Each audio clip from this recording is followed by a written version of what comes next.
Hey everybody, welcome to Horror Movie Night, and we're going to talk about Jaws in the third dimension, except not. So, I saw no third dimension. so I picked this one, and I regret nothing, because I've got a lot to say about this movie, but it's a bad movie. But it's not like even a fun bad movie, dude. It's just like slow and boring. Oh, I had a blast with this. Oh, of course you I did. didn't have a blast with either movie this weekend. Yeah, and one of is them's your fault? Yeah. Oh, I know, and I have nothing but apologies, but we'll save that for next week. All right, so let me tell you a little bit about Matt Kelly's history with Jaws, specifically Jaws 3D, and then one of the things that I lament about this movie, because it's the movie that could have been. Before I liked horror, we've talked about this on the Alligator episode too. I still, when I wasn't a horror fan, I was a big animal buff. And my cousin Dave and I would watch these movies all the time, specifically the Jaws quadrilogy. We would spend like once a summer we would hang out for a weekend and watch all four movies. And I have no explanation why, but I love these movies. I love them so much. Specifically, obviously the first one's like a masterpiece, so we're not going to talk about that on Horror Movie Night. We're not going to talk about part 2 because it's literally just a perfectly fine rehash of the first Jaws movie.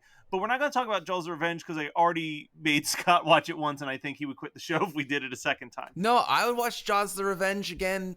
I would have watched Jaws the Revenge again instead of Jaws 3D because at least Jaws the Revenge is so fucking stupid. You know, it's entertaining. This is not stupid enough to be entertaining. So I landed on Jaws 3D. I landed on Jaws 3D for a couple reasons. Because for starters, there's a constant debate amongst the Jaws fan community over which is worse, this or Jaws the Revenge. I think it's Jaws the Revenge, but there's some really horrendous things in this movie. But I want to talk about the making of this movie. So when this movie was originally pitched, it was pitched under the name National Lampoon's Jaws 3 People Zero. And it was going to be a comedy written by the team that wrote Airplane, directed by Joe Dante. And the premise was that they were going to make a movie where a shark is going out of its way to murder everybody in Hollywood who's trying to make the third Jaws movie. It even opened, the opening scene was they recreated the girl getting attacked by the shark in the beginning of Jaws with Peter Benchley playing himself being attacked by a 50-foot shark inside of his swimming pool.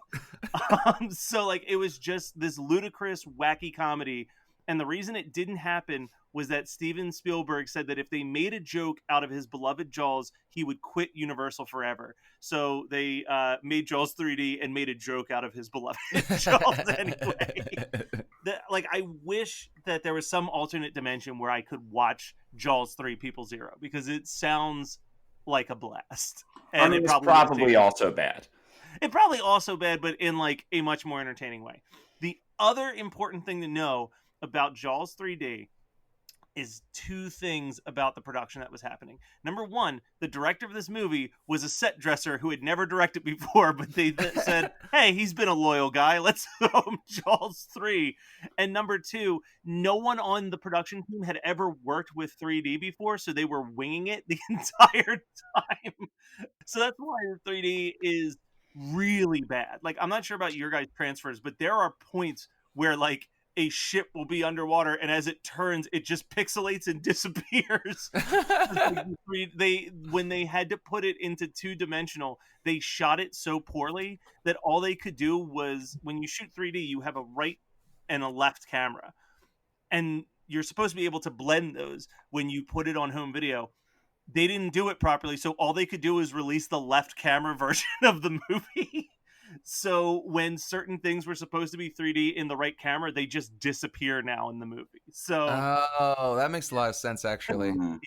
Gotcha. So that's a little bit of the behind the scenes on why this 3D is for the most part garbage. But there's a few 3D moments that I kind of like.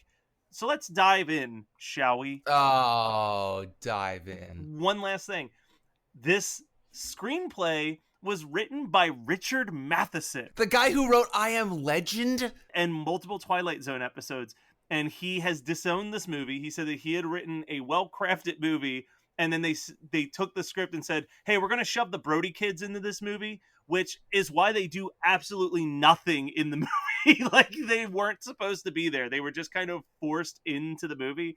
And also that he just said they changed so much and like took away all the nuance that he had put in the movie. And if it was any other screenplay writer saying that, I'd be like, bullshit. But like, Richard Matheson has such a long track record of good things that I'm inclined to believe him, and I'm pretty sure this was the last script he ever wrote for Hollywood. So Wow. yeah, This movie, everything, the basis of this movie does sound like it was written by the Wallets.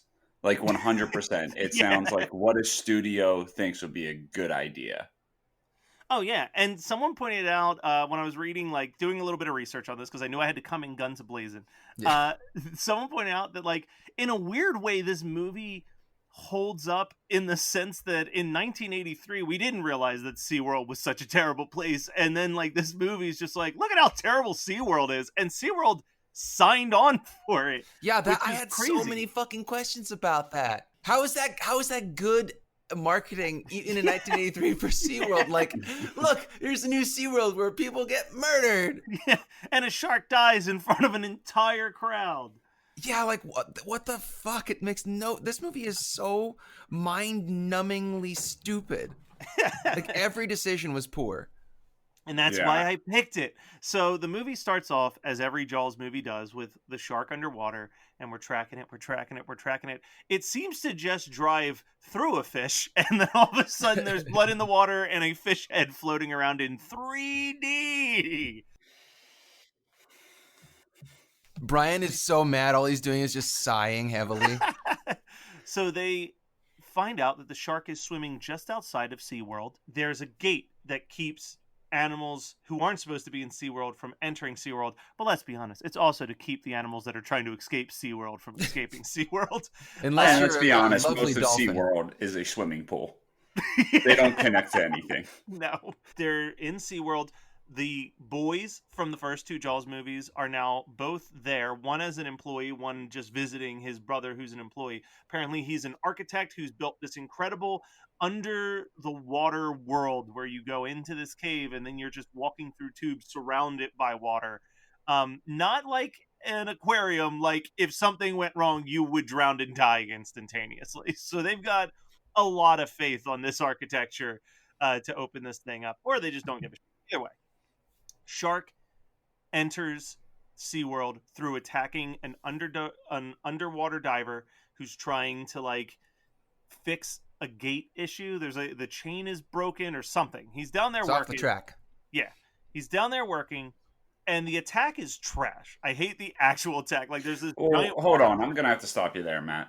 What? I think he had already successfully penetrated SeaWorld, and the diver was just a plus, was just his meal. Because Yeah. they couldn't figure out why the gate went off the track. So I'm pretty sure that the shark plowed through the gate as it was closing and was already inhabiting SeaWorld. Gotcha. Okay. I mean, I could be wrong, but No, that's you're absolutely right. And also the shark that eats the Lou Ferrigno wannabe is the baby. So it came in earlier with the mom. Yeah. Mhm. So the baby comes in, attacks the diver. It's a trash attack, but again, we get that floating arm in 3D. So this was the first Jaws movie that almost got an R rating. The MPAA was like, Really? yeah, they were like this. Apparently, they toned down a lot of stuff, but they were like, this Yeah, is they a definitely lot. did. Because like when you're on 3, like, all right, everyone knows that, or no one expects a movie post the second, and even the sequel, they're iffy, to be any good. You know, like the only thing we ask for is show us the monster and show us more deaths. And I felt like everything was a close up of the monster, and the deaths were all. It was a very ABC horror movie type deal where it's just like wide eyes and then just cuts to red water, you know? Yeah. So we go to, this is like a lot of the things that I have issues are in this movie is not necessarily shark based. It's everything that's happening when the shark's not on camera. So we're at this weird bar where they're playing some type of pushing game. that Oh I yeah, can't yeah. understand. I had a note about that. I haven't touched any of my notes. It's called Standoff, and I was like, is this an actual game? Because I've never heard of it before. I It think seems it might similar be. to, I think, not Tai Chi. Is it Tai Chi? Put- One of them. That's the whole basis. Is to knock your opponent off balance. yeah, you're in a circle, and you just put your hands together, and that's all it is. That's all the combat is. Is you're just trying to push each other out of the circle. Are you I So don't talking know about if my it's Tai sumo Chi. wrestling? It's so my no, question is sumo in wrestling is body, bah, ah. similar, but this is just hands. So Just Brian, hands. question for you then. In Tai Chi, are you allowed to use the my flies open defense? Yes. And I don't think it's Tai Chi. I think Tai Chi is more meditative. I don't know. I just know it's something. Someone I used to work with used to do it. So the he uses the old my flies open move and wins the heart of, I believe that's Leah Thompson, right? That's Leah Thompson. Yeah, first movie. But you're missing the part where that guy, the younger brother, mouth kisses his older brother's longtime girlfriend, and I'm like, is that customary? Because Close friendship. I mean, that's how I grate Jade every time It I is see not her. customary, and stay away from my wife. So Linnea Thompson is completely charmed by Linnea the Thompson. whatever. Now that's like the Marilyn Manson of your brain. Leah Thompson is charmed by the old "my flies open" maneuver, and they go to what appears to be a weird beach maze that's not very difficult to win, and they're playing a hiding game on the beach. Oh, but he's also like wasted. Yeah, he's shit faced, and he's also it's they do this weird thing with all of the Jaws movies. I feel like where there's always half of the Brody family is traumatized from the shark stuff with the water, and then the other half is like, fuck it, how many times can a shark possibly attack my family? So The answer is more than you'd expect. yeah, about 4 times is the answer. Wait, are So they in all 4 of them? the brothers are, yes, Played by different people. played by different people in parts 3 and 4. Yeah. Dennis Quaid didn't decide to come back for Jaws the Revenge, unfortunately. Okay, I thought so. So they're playing on this weird beach maze. She finally convinces them to get in, like, ankle deep into water. It's not exactly like they're in the middle of the ocean, and that's when Dennis. Dennis Quaid. Yeah, Dennis. I keep wanting to say Randy Quaid, but that's his brother. Dennis Quaid's like, I've got this great prank. Let me get this bullhorn, and it is just like, hey, get out of the water. And they're like, oh, no, it's cool. We're supposed to be in here. And they're like, oh, you better not. And then they're like, it's you guys. You pulled a wacky ass prank on us. And they put their fist on their hips, and they're like, "Oh, Dennis." But while all this is happening, a shark apparently swallows 2 people whole. Yeah, the shark was really good at just not biting its food. Like, Well, the bigger thing about that is that those guys are supposed, and I had to check the wiki page for Jaws 3D to understand what the fuck they were doing. They were trying to steal coral to Yeah. resell. yeah. They were trying to do something. But I just wrote down swallowed the robber's whole. And it's shown visually by a flashlight disappearing under the water, and then a guy just going, ah!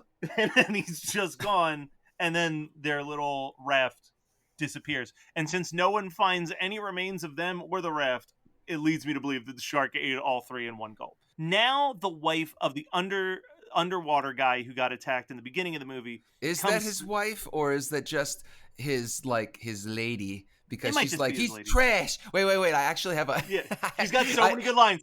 You say the one, I have the other one. I tell you, the man is trash. I don't want him around my place. It sounds like a Dave Chappelle version of an angry white Southern man. I'm mad at that old boy, but I don't mean him no harm. You hear me? I don't mean him no harm. And that's her last line. She's never seen again. She's not there by his side when they find his chewed up corpse. Also, these aren't the hungriest sharks because, like, they leave a lot of meat on the bone, literally. Oh, yeah, for that guy. Well, then they got their stomachs filled when they just swallowed 2 whole humans in a raft. So, Yeah, okay. so we go underwater. people are swimming around. They're in their little underwater ship. This is what we're talking about. Like the 3D is just horrendous in this scene. Uh, and this is where we really, really, really start getting into the gimmicky 3D stuff, where they're underwater and the girl just goes, "Oh!" and it just cuts to like an underwater skeleton with its hands sticking Yeah, And a beanie on. out. because he was the captain. Yeah, that's Captains our don't buddy wear Oscar. beanies. Yeah, that's a first mate thing. If anything. Bullies in a Oh. Disney Channel movie wear beanies. And yeah, from that point on, we're getting like, hey, let's have an orca jump straight up at the camera, and like when they walk into this underground lair, let's just zoom. It's not even things zooming at you; it's the camera zooming into a stationary thing, which is even more absurd to me. That being said, one of the notes I made, because this is where we first start to see the shark, and the shark is a combination of like heavy usage of just nature footage of sharks swimming in water and what is definitely the worst looking of the four Jaws sharks. Are in you my sure, opinion. man? Because Jaws of Revenge had that one where you can actually see the back, right? Well, it varies because not to jump ahead, but I wouldn't say that throughout the movie it's the worst looking shark, but at the end it is very, very the worst looking shark. I see. I think my thing is that this shark, like all the other sharks, are a little bit more mobile. Like you see, like the Jaws of the Revenge shark, and it has the ability for its head to like crane left and right, and its mouth opens regularly. This one, its mouth is just permanently open, and its gums just kind of bounce up and down a little bit. It's snarling.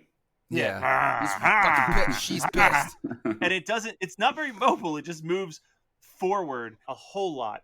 But the Cave of Surprises has a couple Oh of my my favorite God. moments. So the Cave of Surprises, we get in there, and there's first of all, like I said, it's just zooming in on 3D things. It's not having 3D things pop out at you, but it's this wacky like dark ride before you get into the underwater stuff, and then there's the scene where the chewed up corpse starts coming up past the window, and it's like maybe 2 seconds, but I laugh so hard because it just cuts to some little girl with her face just smashed up against the glass. Yeah. screaming. Somebody's like trying to move, or like she's smashed up against the glass because somebody's elbowing her trying to get away because it's like a mob, and I'm like, that's fucked up. That seems like that 1-2 second moment seems like it would fit in the movie Freaked more than like a Jaws movie. Yeah. Like ah! And her face is just it's so good. But that's also where the shark dies, and you've got these two people just moving this dead shark prop around in circles inside this tank of water in front of a crowd, and it's very upsetting. But this is where the big bad shark comes in, and it's pissed off, its baby is missing, and now its baby is dead, so it attacks this underwater tank, and the shot of this giant shark shadow just coming in, and it's like there's like 2 or 3 moments where it is very clear that it is a claymation prop shark body that's being utilized, and this is one of those 2 moments. It is insanity when this movie starts to ramp up, because then you've got the random photographer. I always thought it was Shark Hunter. He's not a shark hunter. He's just a photographer. Yeah. He's like, I'm gonna make your park famous because I'm a famous photographer. Yeah. We'll kill the shark. Yeah, with grenades. And we talked about this a little bit in The Last Shark, but this movie came out the year after The Last Shark. And if you remember, The Last Shark, the people at Universal sued them for how much they stole from the Jaws franchise. But then the Jaws franchise was like, you know what was a pretty good idea in The Last Shark was having someone get gummed to death by a shark while having a grenade in their hand so that we could use that later. Jesus Christ. It's so, man. And also like the whole conceit of that scene is just absurd. Yeah, and Dennis Quaid pisses me off in this movie so much. Slips into the shark's mouth. They don't explain it. He's just swimming because he was like, "Ooh, I'll be live bait," and like, how can live bait fail with like a 30-foot killer shark? But then he just goes whoop, and then next thing you know, he's inside of a shark's mouth with no explanation. I think that the writer thought that it like whoever the fixer was that made the script go from good to shitty, was like, oh, Jonah and the whale, let's make it really like on the nose. Oh, I hate Dennis Quaid in this movie. Why? Why? Because what's his job here? He built the Cave of Wonders. But he also went scuba diving, correct? Yeah, he went scuba diving because he's got to make sure that he's just checking shit out. He's taking advantage of his all access pass to see a world while he builds the Cave of Wonders. So in order to go scuba diving, you have to have a scuba diving sort of certification. So it's safe to assume that he understands what fish are, right? So so after clearly being chased by a shark and getting out of the water and saying, "What the hell was that? What was that?" It was a shark, Dennis. It was a shark. You just reminded me. I forgot about my favorite version of the shark, which is when we just see the head that's a battering ram against that cage that pops out of the water for a split second. Let's get to the ending, because the ending of this movie, holy shit, the ending of this movie. So they're all in this underwater control center, and all of a sudden they see this shark coming at them. And it is the most pathetic, dead-eyed shark just being pulled around by a string or whatever it is. And then because of how shitty I don't know if there's no way this looks good even in a theater with the third dimension added in there, but like the glass shatter effect happens. Oh God. And it looks better on the Demon Wind cover. It's just like it hits, it explodes, and then there's just this shark head inside the control center, and everybody's swimming around trying to escape, chewing up the only black guy that works at the park besides Lou Gossett Jr., who owns the place. And then it cuts to this wide shot where it's just like a claymation shark just moving in and out of the control center for a couple shots. And then Dennis Quaid sees the grenade, and he's like, I'm going to pull this thing out. And he pulls out the grenade, and you have this explosion with the jaws flying right at the camera and then stopping perfectly to form a shark's mouth. It is garbage. Like, it is insane how bad this is. Yeah, and then it just gets worse at the end. Oh, with the dolphin? They're smacking the water to get the dolphin. Oh, man, the dolphins. The paper mache dolphins that just look like someone kind of cut them out of a coloring book and slid them up. Yeah, this movie is special. I'm pretty mad at you about this movie. It's so bad. And I forgive you because of what I've done this week. But had I not done what I've done this week, I would. I'd have some words for you. Can we talk about the kill count? Yeah, I think 4? 5. I by the time we are an hour into this hour and 40-minute movie, I'm like, why is no one dying? And so I was like, okay, so we got the first diver who died, and then that's about it for now. And then literally 4 of the deaths happen in the last 20 minutes, and that's it. It's like, I think one of them dies from just drowning. I don't think that they actually get eaten. So this is like such a lame ass horror movie. It's not even horror. I don't know. Like I think the whole thing of what makes Jaws itself cool was the fact that it was like a slasher underwater, right? Mm-hmm. I mean, there's not a huge kill count in even the original Jaws. But you're tense. You were well, because Jaws is like one of those classic, like, the issues while making the movie made the movie better.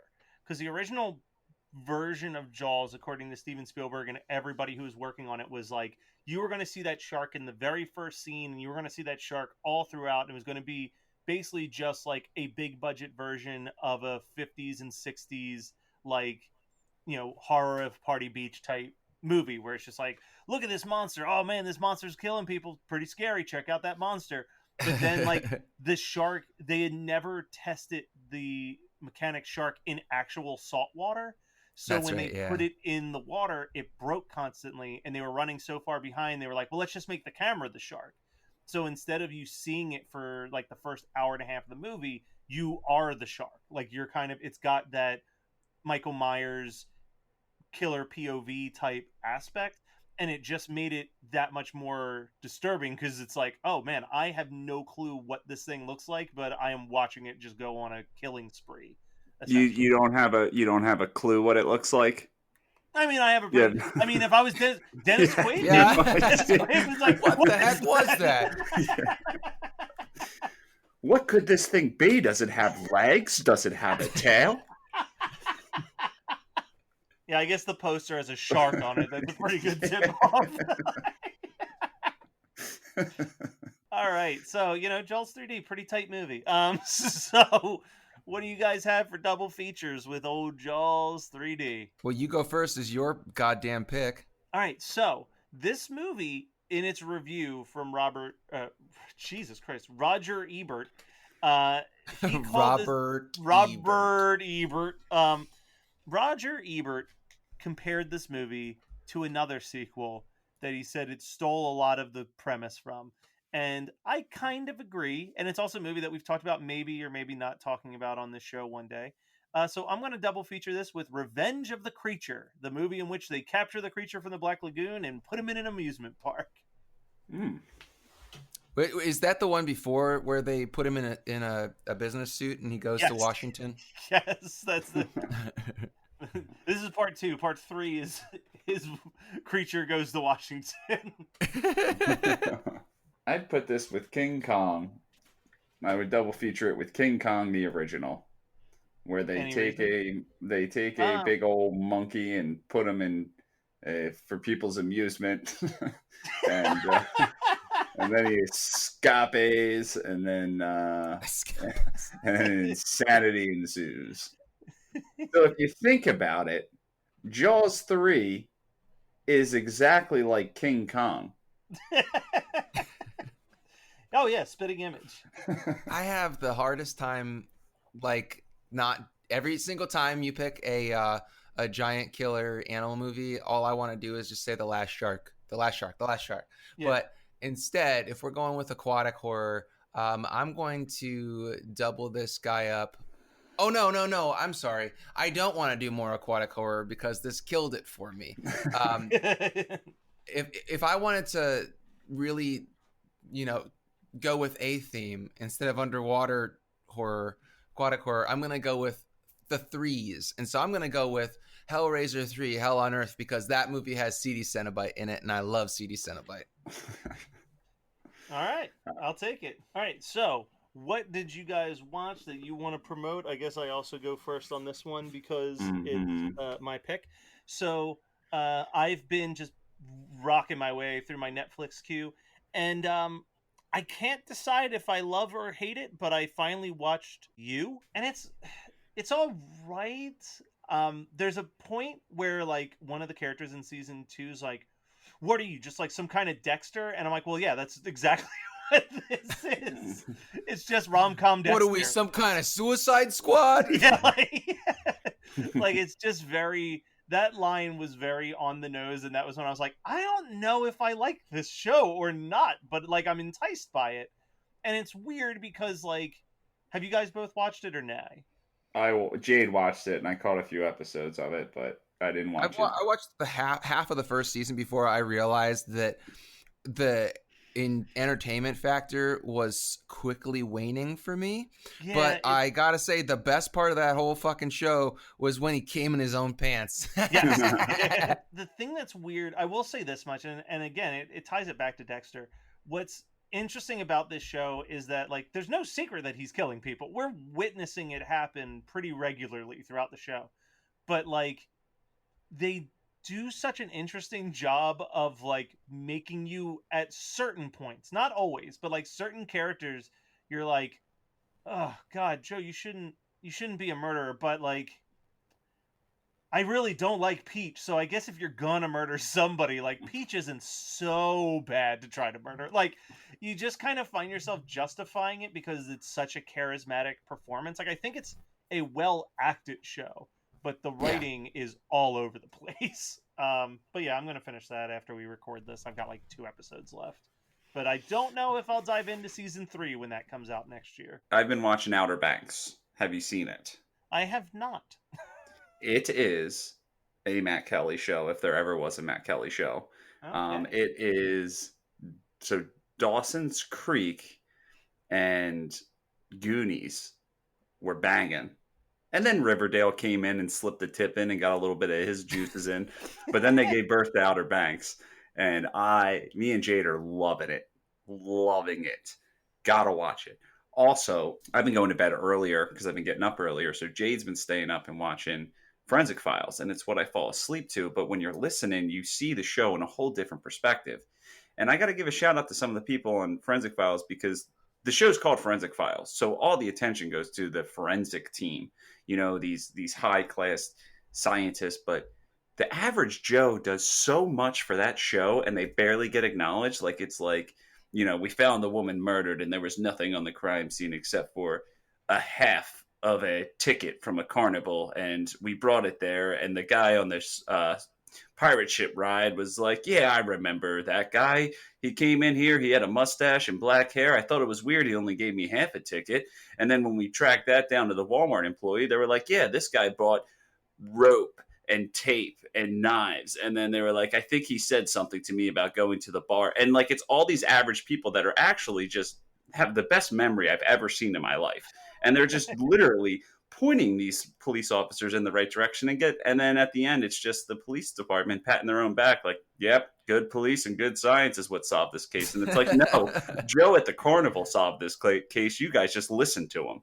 So shout out to Joe at the carnival. Brian, question: as I read Mm-hmm. the wiki premise of Outer Banks, Mm-hmm. because your description did nothing to tell me what the show is about, is one of the reasons that you love it that one of the gangs is called the Kooks? Yeah, it's the Kooks and the Pogues, I think. Yeah. Yeah, no, it's literally it's Dawson's Creek, going on a treasure hunt. Nice. Well, I You will know, throw that on the old list. yeah. Netflix has definitely been like, ooh, people are stuck inside. Let's just push everything that we can onto our platform right now. And it's good. I mean, you have to be able to understand teen shows now because like you were too old for it. So like at one point he crashes his bike and goes flying and the girl was like, "Oh man, I just saw you yeet across the parking lot." And it was just like, "Oh god, I forget that's the thing that people say now." And I Yeah. still don't fully know what it means. It means nothing. It means Yeah. everything and nothing. Yeah. Oh, so it's like John. Or Smurf. Yes, exactly. Like- Smurf. That is a fucking really old reference. All right, Scotty. All right, so I watched, and I talked about this the day that I watched it, but it's been, X amount of time since I've watched it. But I watched Daniel Isn't Real on Shudder. Nice. Fantastic. I Okay. absolutely loved it, and I was not expecting to love it. I put it off because I thought that it was going to be stupid, and I was wrong. It is a goddamn blast, and really, I think it shines in the third act when you get a lot of more explanation of things. So yeah, I highly recommend it to anybody, especially if you avoided it like I did for one reason or another. But yeah, definitely give it a shot. It is a really good time. And I wanted to talk about a documentary that I'm pretty sure you got. I mean, it's not a new documentary, but I watched Wrinkles the Clown. Oh, I've been Ew. wanting to watch it, but I've been waiting for it to be free. Is it free It's on yet? Hulu. Let me ask you a question, Scott, because I saw it at Fantastic Fest. And I knew that me and two of Katie's friends who all watched it kind of had the same thought of it would have been better as just a short. Like, I feel like they tried to stretch the premise way too much. Yeah, dude, I was over it by the Yeah. hour mark. Yeah. Yeah, like it's like, man, if this was like a 45-minute doc, it would have been a great doc. But like trying to make that work for almost 90 minutes was like a fool's errand. There just wasn't enough. Well, and also there. I think the real problem with it, and I'm kind of disappointed that Brian hasn't seen it because as the documentarian of us, Well, he didn't know it was free on Hulu. yeah. Well, I don't want to soil Brian's watch of it, but for me, what upset me about watching it more than anything else, when I watched it, was their reliance on all the kids, like the adolescents, like the preteens and shit, because they're really, really annoying. Yeah, if you cut out the kid, there was like one kid that I thought was like moderately charming. I vaguely remember. I'm never gonna watch Wrinkles the Clown again. Like I saw it the one time in theaters.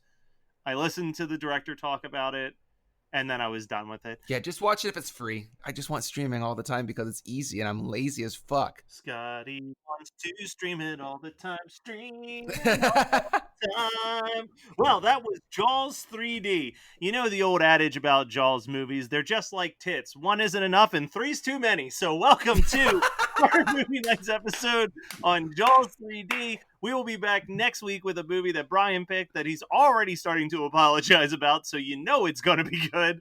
So thank you, everybody, for checking in. We'll be back next week with another episode of Horror Movie Night in 3D!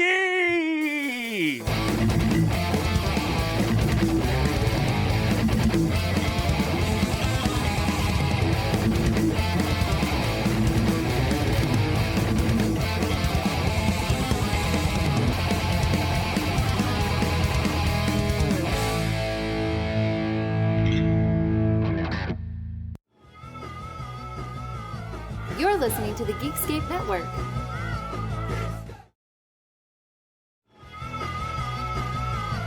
You're listening to the Geekscape Network.